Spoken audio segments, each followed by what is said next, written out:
What's up, everyone? Welcome to the Make Your Money Matter show. I'm your host, Brad Barrett. Listen, are you in mutual funds? So get this. There's a stat that I look at every year, our firm does here at One Capital Management, and we do a lot of research on this. It's from a source called Cap Gains Valet. And I talk about this a lot with our clients here at One Capital as it relates to taxes and their investments. Now, many of you might think, well, why? What do taxes have to do with investing or investments? A lot. I talk about tax planning as a financial advisor because it has everything to do with the success of your overall retirement plan. Being efficient with your distributions, your after-tax actual earnings, has a lot to do with taxes. So get this, there were about 312 mutual funds firms that reported in this database. 296 of those funds had tax distributions. That's over 10%. 38 of them had distributions over 20%, and 26 of them had distributions of their funds over 30%. What does that mean to you? Let's say you own a mutual fund right now, and this is what I want to call to action. If you own a mutual fund, talk about this in an after-tax account. If you own a mutual fund, and let's say you and I are the only investors in the world, you and I have different financial circumstances, right? Let's say I need a distribution because I need some cash to pay off some debt. All right, I have to go to the mutual fund company that you and I both own shares with and redeem those shares when I do that.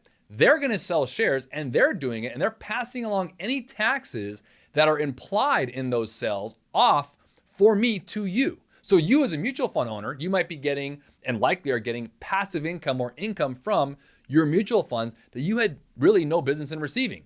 You had no reason to receive those. You didn't ask for the redemption. So that's why I've always said mutual funds and after-tax accounts, things like trust accounts, brokerage accounts, aren't necessarily the most efficient, especially when it comes to taxes. So I want to share this as we are technically in tax season, as many of you are likely getting your 1099s. And if you do have mutual funds, it's important to take a look at them, maybe speak with your advisor, reach out to us even. We can help you with this shifting into more direct securities or maybe even ETFs that don't have some of those complications. But I wanted to share some of those stats that I found fascinating when it comes to mutual fund investors in seasons like this, tax season, because the reality is, if you look at other stats, regardless, the average US equity mutual fund, so all those numbers I just said, the average in 2022 distributed 7%. So the 2023 Russell investment article that I was reading and I'm mentioning as well, it showed that US equity funds distributed on average of 7% in capital gains in 2022. So even though